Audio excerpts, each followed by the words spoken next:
ఇదే అద్భుతమైన ముక్తేశ్వర క్షేత్రం. చాలా లోపలికి కిందకి ఉండేటువంటి వ్యాలీ. 4,000 అడుగులు చిల్లర కూడా రావచ్చు.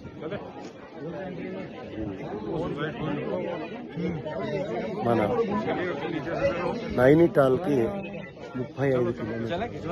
ఎంత అద్భుతంగా పర్వత శ్రేణులు, ఆ వ్యాలీ, ఈ క్షేత్రము, దేవదారు వృక్షము.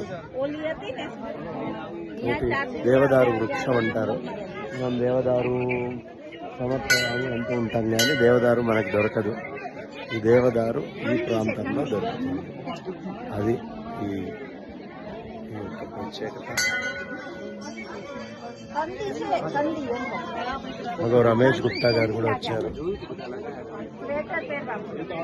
ఇక్కడ మనం రోజు వినాయక చవితి పూజల్లో దేవదారు సమర్పయామి అంటుంటాం, కానీ ఏదో ఒక ఆకేస్తాం. దేవదారు కావాలంటే ఈ హిమవత్ పర్వత ప్రాంతాల్లో, ఈ భూముల్లో మాత్రమే లభిస్తుంది. అది ప్రత్యేకత. కాబట్టి అలాంటి చూడండి, రమేష్ గుప్తా గారు వెనకాల చూస్తే ఎంత పెద్ద లోతైనటువంటి వ్యాలీ ఉందో చూడండి. లోయ, అద్భుతమైన లోయ.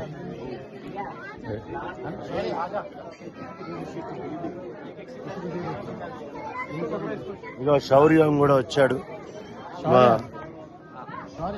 మోహన్ గారి అబ్బాయి శౌర్యం.